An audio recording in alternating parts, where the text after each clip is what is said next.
and then there was another state transmitter. You know, they're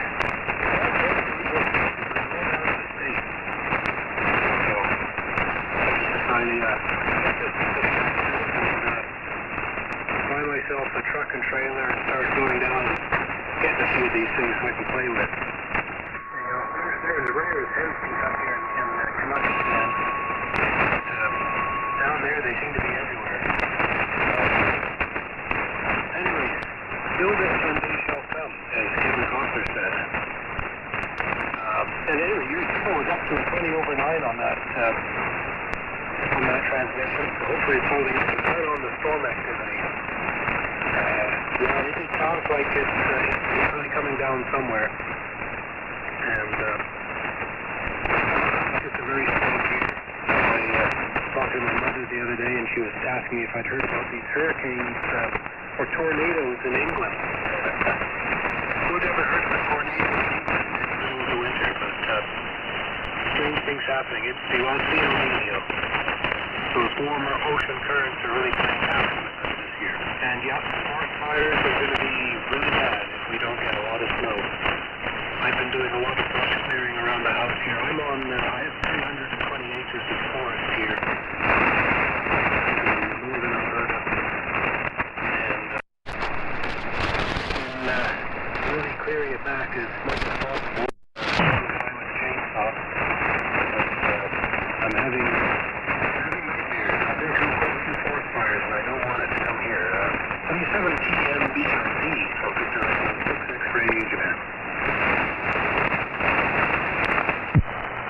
Victor Echo 6 X-Ray Japan, W7TMD. Thought somebody might be joining us there. Yeah. Sorry to hear about your dad, but sounds like you got to share some really good times with them. I never really got to get any of my family members into the hobby. My wife, she passed her technician's test, but just because I asked her to. She didn't really have any interest in it, but my granddad, he dabbled a little bit, but he passed away 6 years ago now, and he never got it. I have a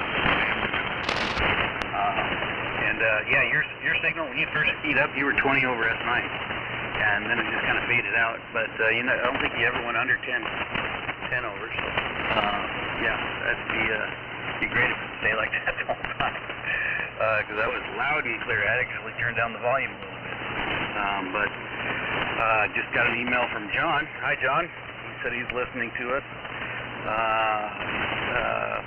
He said he might come out around 10 p.m. If everybody's out here. And it says my signal was around S8 or so.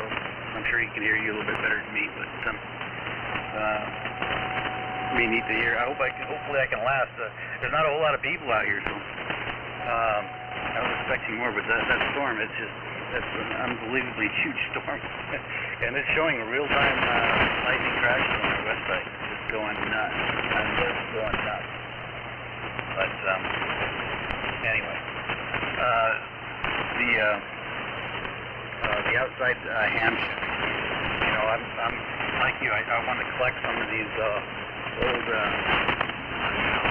restored transmitters, broadcast transmitters. I'd love to have a 7-7 and I gotta do it. I gotta do it soon while I can still move some of this stuff around without killing myself, or I won't be able to do it at all. So I've been looking at those sheds and maybe insulating one of those. But I don't know. They make those things out of 2x4s, and I think I'd want at least 2x6 walls to get it well insulated, and that way I could put some sort of heat inside of it. And I got a really good spot picked out, and shouldn't be all that hard to get 220, 110, and just line the walls with some really cool polished finish here, and some Johnson 500 or a whole bunch of Johnson 500s, as many as I can find anyway. That's going to be going over to Keith as well, so hopefully he's can have that working for me within the next week or so. That would be pretty neat to get that back on. I really miss using the thing. It's a lot of fun. It's one of the easiest Johnsons that I've got to date to tune, and it's just really fun to use. Anyway, let's see here. Yeah, I don't have much more to add this time around. The weather's pretty bad, but yeah. Anyway, I'll send it back over to you. It's VE6XJ W7TMD.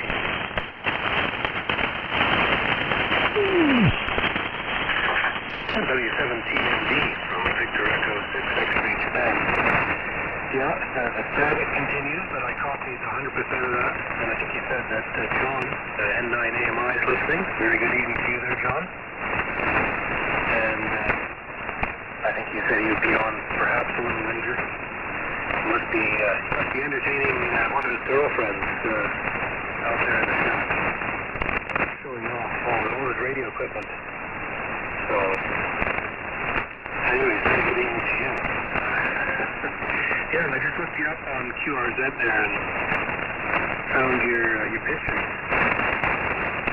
Yeah, nice looking shack, definitely. But I can see what you mean. A little bit restricted in space for the old gear. That's definitely a shack that if you get a new piece of equipment, everything, 100% of the equipment has to be moved and rearranged to get the new piece in. And I've done that and been there. It's yeah, you need a lot of space for the old gear, that's for sure. And yeah, you have a lot of the stuff that I also have there. Don't have the Johnson 500. Oh, that's a Thunderbolt, sorry. Thunderbolt. Don't have that. But pretty much everything else, except for the QRO and the what is that? Kenwood amplifier down there. I don't have one of those, but yeah. Well, I'm thinking of going large. Probably building something around 30 feet by 60 feet. In-floor heating, 12-foot ceilings, and just turn it into the ultimate man cave. I'm into, well, I do a lot of home brewing. I like the big equipment. I also do a lot of music listening, so I want to kind of have a nice little area to listen to music, and kind of just an outdoor man cave. My house here isn't altogether very big, so I've actually overtaken the garage, which you can do when you're a single man. And but it's just a one-car garage, and it's pretty jam-packed. And it's not too bad, yes, but you know, like I can only set up a certain amount of stuff at a time. The rest of it's just a museum. And the new shack there, I kind of want to have enough room that I can set up tables and walk completely around the station. Nothing more frustrating than having to reach around behind equipment, and especially when there's high voltages involved. So, anyways, so that's kind of the ambition there. And you know, I see, kind of like saying, I'm always jealous of these guys down south in the States there that have these big collections of broadcast transmitters. And you gotta have space to do that stuff. Yeah, no, the fire situation is going to be interesting if we don't get some rain. Last year was awful. I spent a lot of the time here going down to a beaver pond with the tractor and the water tank and bringing it back and spraying down the forest and in anticipation of a fire coming through. And I also have a trap line up there, well, up on the Northwest Territories out on the border. And unfortunately, this year I lost about half of the forest up there. It's a pretty large trap line. It's about 250 square kilometers, and I lost about a little over 100 square kilometers of forest. Luckily, they managed to save the cabin, but barely. You know, it burnt right up to it. Very stressful summer. And of course, I wasn't able to be there. They cut off transportation to the town nearest to where the cabin is. Couldn't get there. Couldn't fly in. Plus, I had to deal with the potential of a fire here, so kind of had to pick my priorities.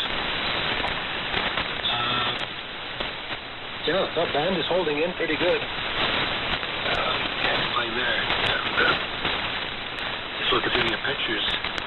Yeah, got a nice setup.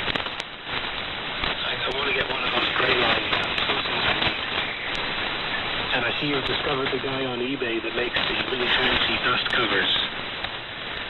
And I think I'll be investing in a few of those. Those look sharp.